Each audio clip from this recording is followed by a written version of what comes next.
दिल्ली के अंदर रहने वाले एक व्यक्ति की बेटी के साथ हुआ बलात्कार। जब वह रिपोर्ट लिखवाने पुलिस स्टेशन पहुंचा तो पुलिस ने यह कहकर उसे यह बात दबाने के लिए बोला कि लड़की अभी 12 साल की है, उसकी पूरी जिंदगी है। अगर बदनामी समाज के अंदर फैल गई, अगर यह बात समाज में किसी को पता चल गई तो शायद आपकी बेटी का जीना दुस्सहार हो जाएगा। एक बार सोच लो, फिर मेरे पास कंप्लेन लिखवाने आ जाना। एक पुलिस वाला जिसका काम था रिपोर्ट लिखकर उनके बताए हुए हर एक चीज पर एक्शन लेना, लेकिन उसने उन्हें यह सब कुछ कहकर अपने लक्ष्य से हटा दिया। वह अपनी बेटी को न्याय न दिलाकर अपने घर पर बैठा ली। आखिरकार यह सब कुछ क्या सही था? नमस्कार दोस्तों, मैं Priyanka Yadav crime movement channel में आपका हार्दिक स्वागत करती हूँ। आशा करती हूँ आप लोग खुश होंगे, स्वस्थ होंगे, अपना और अपनों का ख्याल रख रहे होंगे। आप लोगों का एक सब्सक्राइब मेरे लिए बहुत कीमती होता है। प्लीज मेरे चैनल को सब्सक्राइब कीजिए। तो आज की मेरी कहानी है विवेक यादव की, जो दिल्ली में रहने वाला था। उसकी एक लौती बेटी थी। उसकी पत्नी अपनी बच्ची प्रिया को जन्म देते ही गुजर गई थी। प्रिया के पास उसके पिता के अलावा उसकी जिंदगी में कोई नहीं था। वह अपने पिता के साथ ही एक फ्लैट में रहती थी।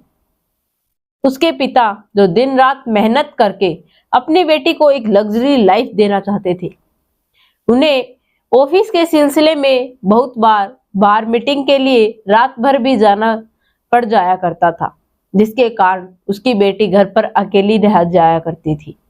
लड़की जो कि बच्ची थी, 12 साल की बच्ची को इतना ज्ञान नहीं होता है कि क्या सही है, क्या गलत है, क्या करे या न करे। इसीलिए वह अपने पड़ोस में एक आंटी के पास उसे वहां पर छोड़ जाता है, जिसके एक लड़का होता है अभी, जो कि कॉलेज में पढ़ता था और अपनी लाइफ अपने तरीके से जीता था। उसकी माँ उसको कभी भी रोकती टोकती नहीं थी। उसकी लाइफ में वह क्या कर रहा है क्या नहीं, वह उस लड़की के साथ बदतमीजी करता है। लड़की जो कि नासमझ थी, उसे नहीं पता था कि क्या सही है और क्या गलत है। उसका छूना उसे कुछ ऐसा गलत संकेत नहीं देता है, क्योंकि वह इन सभी चीजों को समझ नहीं पाती। लेकिन उसकी माँ को अपनी बेटे पर शक होता है। तब वह लड़की अपने रूम में कपड़े चेंज कर रही थी तो देखती है कि उसका बेटा उसे बड़े ध्यान से देख रहा था। माँ आवाज लगाती है तो बेटा वहां से घबराते हुए चला जाता है, जिसकी वजह से वह उसके पास जाती है और बोलती है कि बेटा, तुम कपड़े चेंज करो तो अपना रूम लॉक कर ला करो, क्योंकि अब तुम बच्ची नहीं हो, समझदार हो, बड़ी हो गई हो, तो तुम्हें अपने जो रूम का है वह लॉक करना बहुत जरूरी है। वह उसे यह समझाकर वहां से चली जाती है। लड़की कुछ नहीं समझ पाती कि वह आंटी उसे यह सब कुछ क्यों कह रही है। वह उसे खाना खाने के लिए कहकर वहां से चली जाती है। लड़की जो कि अपने कपड़ों को बहुत ध्यान से निहार रही थी, उसने एक नई फ्रॉक पहन रखी थी। तभी वह लड़का वहां पर आता है और बोलता है कि आज तो तुम बहुत खूबसूरत लग रही हो, क्यों ना एक फोटो हो जाए। तभी वह कहती है कि नहीं, मुझे कोई फोटो नहीं खिंचवानी है। तभी वह कहता है कि मेरे फोन में नहीं, तुम्हारे फोन में खींच दूंगा, प्लीज खिंचवा लो। कहती है कि ठीक है। वह फोटो क्लिक करवा लेती है, लेकिन फोटो के अंदर उसकी जो छवि थी वह बहुत ज्यादा ब्लैक आ रही थी, जिसके कारण वह उसे कहती है कि तुम्हें तो फोटो क्लिक करना भी नहीं आता, देखो मैं कितनी काली आ रही हूँ। तभी वह कहता है कि यहाँ पर लाइट का इशू है, क्यों ना हम टेरेस पर फोटो क्लिक कर लाए, तो देखना बहुत अच्छी क्लिक करूंगा। कहती है कि ठीक है। अभी और प्रिया दोनों टेरेस पर चले जाते हैं। वह उसकी फोटो क्लिक करता है और दिखाता है, और उसे टेरेस के ऊपर कुछ पेड़ियां चढ़ाता है। पेड़ियों पर चढ़ाने के बाद कहता है कि हम यहाँ पर फोटो खींचते हैं, देखना बहुत अच्छी आएंगी। और वह उसे अपनी हरकतों का शिकार बनाने लगता है। वह उसे गंदे तरीके से छूने लगता है, लेकिन लड़की कुछ समझ पाती उसी से पहले वहां पर एक सोसाइटी का व्यक्ति पहुंच जाता है। वहां पर वह पहुंचकर तो वह उन बच्चों को वहां पर देखता है, तो वह उन्हें डांटने लगता है कि तुम लोग यहाँ क्या कर रहे हो। लड़की 12 साल की थी, उसे ये सब कुछ नहीं पता था। वह दौड़कर नीचे जाने की कोशिश करता है।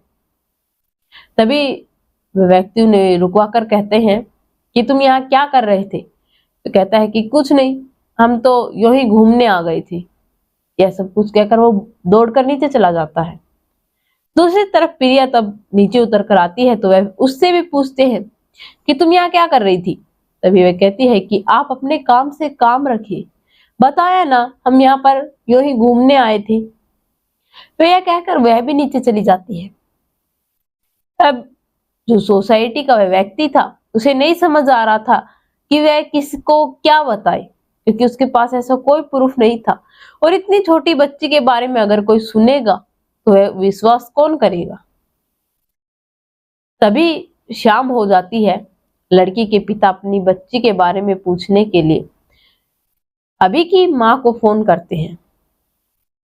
अभी की माँ जो कि कहती है कि अरे विवेक जी, आपकी बेटी बहुत खुश है और अच्छे तरीके से अपना खान पीन रख रखा है, स्कूल जाती है, आपको बिल्कुल भी मिस नहीं करती है। उसके पिता यह सुनकर बहुत खुश हो जाते हैं कि मेरी बेटी को मेरी टेंशन नहीं है, वह अपनी जिंदगी अच्छे से वहां पर व्यतीत कर रही है।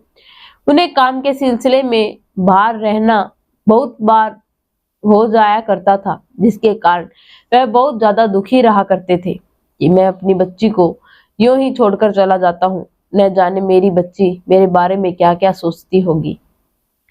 लेकिन दूसरी तरफ वह लड़की प्रिया अभी के पास आती है और कहती है कि अभी मैंने तुझे अपना फोन दिया था फोटो क्लिक करने के लिए, तुमने मेरा फोन कहाँ रख दिया। तभी वह कहता है कि शायद टेरेस पर रह गया होगा।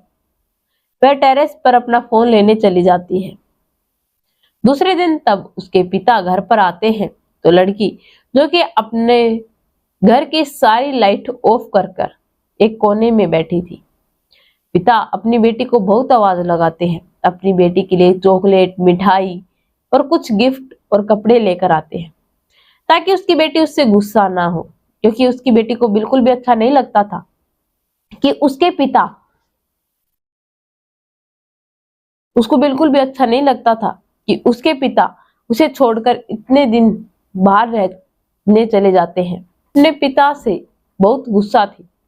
उसके पिता ने सोचा कि शायद मेरी बेटी प्रिया मुझसे गुस्सा है, इसीलिए मुझसे झगड़ने के लिए वह सारी लाइट ऑफ करके कहीं छुप कर बैठी है। वह धीरे धीरे सारे रूम, अपने हॉल की लाइटें ऑन करते हैं और अपनी बेटी को एक कोने के अंदर अपना सर नीचे दबाए देखते हैं। वे उसके पास जाते हैं और उसे मनाने की कोशिश करते हैं और उसे बोलते हैं कि बेटा देख प्रिया, मैं तेरे लिए कितनी सारी मिठाई लेकर आया हूँ, गिफ्ट लेकर आया हूँ, तेरे लिए नए कपड़े लेकर आया हूँ, तू देख तो सही। लेकिन वह कोई जवाब नहीं देती। उसके पिता बोलते हैं कि बेटा मुझे माफ कर दे, मैं आज के बाद तुम्हें कहीं भी छोड़कर नहीं जाऊंगा, हमेशा तुम्हारे पास ही रहूंगा। तभी वह अपने चेहरे को ऊपर उठाती है, तो उसके पिता देखकर चौंक जाते हैं। शायद उसे ऐसा लग रहा था कि उसकी जिंदगी अब खत्म हो चुकी है। वह अपनी बेटी को लेकर उस लड़के के घर पर पहुंचते हैं। आखिरकार उस लड़की के साथ ऐसा क्या हुआ था कि उसके पिता हड़बड़ाहट में उसके घर पहुंच जाते हैं। उसके घर जाने के बाद वह आंटी उससे के पिता से पूछती रह जाती है कि भाई साहब क्या हुआ, क्या काम था, लेकिन वह उसके बेटे हबी को ही पुकार रहे थे। जब वह इतने जोर से आवाजें लगा रहे थे तो सारी सोसाइटी के लोग वहां पर इकट्ठा हो जाते हैं। वह अभी के साथ झगड़ा करने लगते हैं। उसकी माँ ने उन्हें आपस में लड़ने से रोका। उसके पिता ने बताया कि उसकी बेटी के साथ उसने क्या हरकत की है। उसे तो बताने में भी शर्म आ रही थी। तभी उसकी माँ बोलती है कि मेरे बेटे ने ऐसा कुछ नहीं किया, तुम्हारी बेटी कुलक्षणी है, तुम्हारी बेटी ही मेरे बेटे पर डोरे डाल रही थी।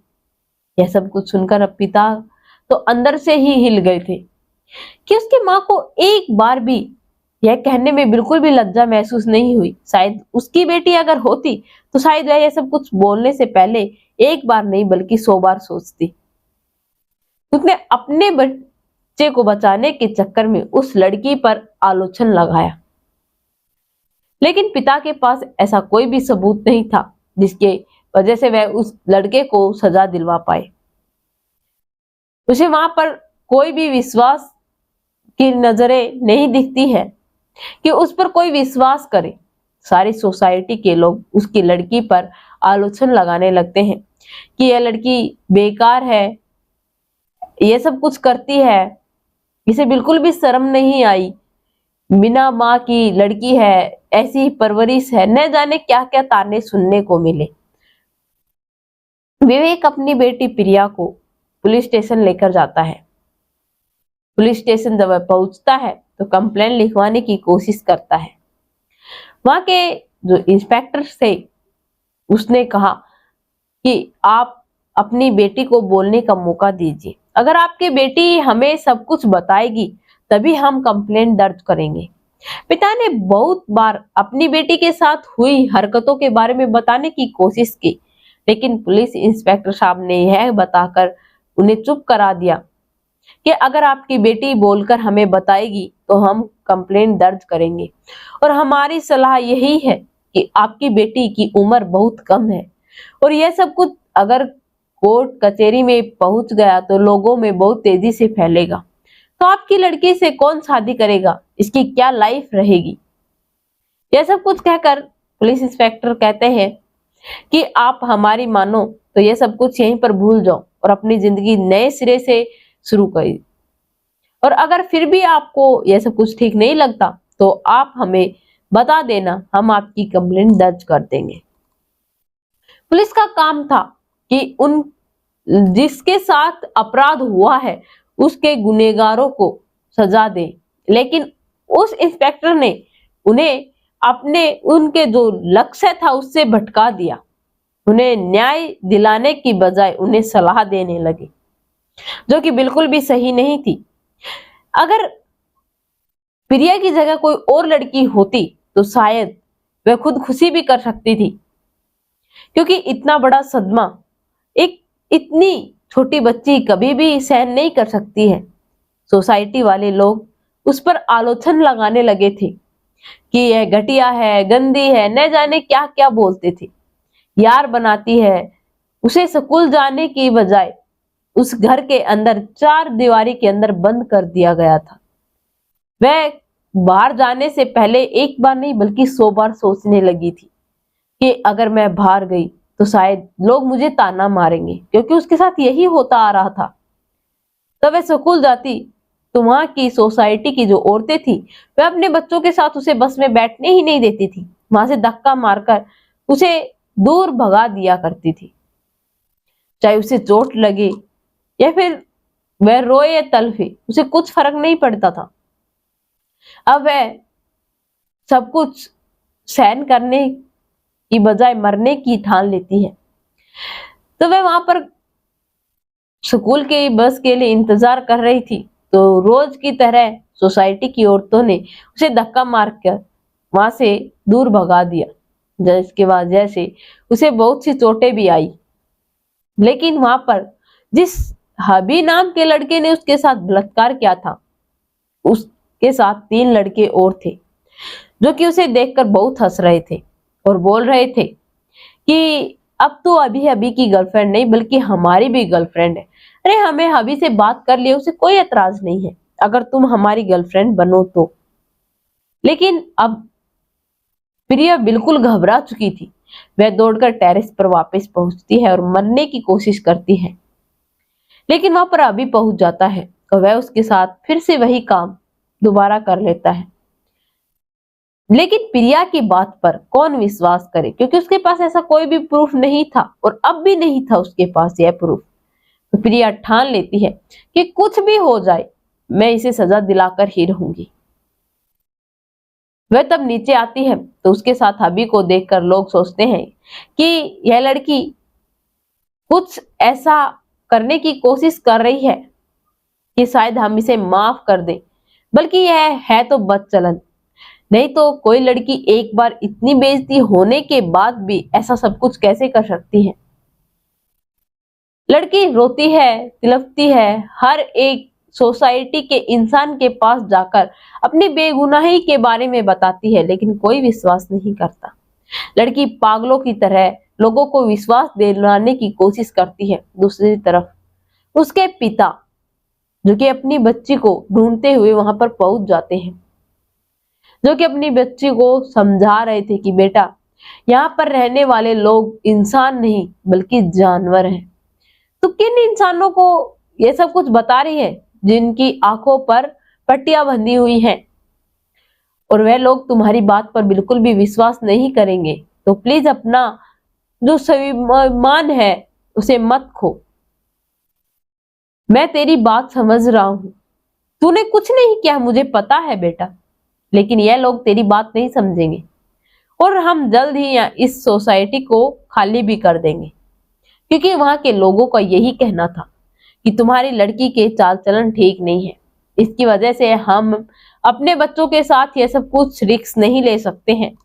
सभी लोगों की यही सहमति थी कि उसे उस सोसाइटी से धक्के मारकर निकाल दिया जाए।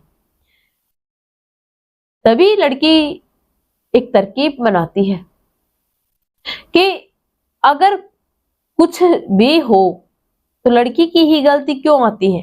क्या लड़का उसके अंदर बराबर का हिस्सेदार नहीं होता है? वह लड़का फिर से उसे छेड़ता है और कहता है कि आज 11 बजे मुझसे मिलने आना, मैं तुम्हारा टेरेस पर फिर से इंतजार करूंगा। अगर तुम्हें मान और सम्मान की जिंदगी जीनी है तो तुम मेरे पास जरूर आओगी, और तुम अगर चाहो तो मेरा नाम यूज कर सकती हो। तुम यहाँ पर किसी को भी अभी की गर्लफ्रेंड बताओगी तो तुम्हें कोई कुछ नहीं कहेगा। लोगों के नजरों में तो हम बॉयफ्रेंड और गर्लफ्रेंड है ही। अगर तुम इसे कबूल कर लो, एक्सेप्ट कर लो, तो शायद तुम्हारी जो जिंदगी में इतनी टेंशन दिक्कत है वह भी कम हो जाएंगी। यह सब कुछ कहकर वह उसका टेरेस पर इंतजार करता है। दूसरी तरफ लड़की अपनी माँ की फोटो को देखकर बहुत रो रही थी, दुआएं लगा रही थी कि माँ मैं बिल्कुल ठीक हूं, मैंने कुछ भी नहीं किया, लेकिन लोग मेरा विश्वास ही नहीं कर रहे, मैं अपनी बेगुनाही कैसे साबित करूं। उसके पिता तब यह सब कुछ देखते हैं तो वह रोने लग जाते हैं कि मेरी बेटी के अंदर इतनी छोटी सी उम्र में कैसे दिन देखने को मिल गए हैं। शायद आज इसकी माँ होती तो शायद अच्छी परवरिश कर पाती। पिता को अपनी परवरिश पर बहुत ज्यादा दुख था। दूसरी तरफ लड़की टेरेस पर उससे मिलने जाती है तो लड़का उसे कहता है कि तुम अगर मेरी बात पहले ही मान लेती तो शायद इतना जो झमेला हो रहा है तुम्हारी जिंदगी में वह बहुत पहले ही खत्म हो जाता और तुम्हें एक लग्जरी लाइफ मिल जाती और ना इतनी टेंशन और चिकचिक हो पाती। पर क्या करें, तुम तो कुछ सुनने और समझने के लायक ही नहीं हो। चलो ठीक है, अगर तुम अब भी समझ गई हो अब भी फायदा है। कल से तुम अपनी इस सोसाइटी के अंदर मान और सम्मान की जिंदगी जीना।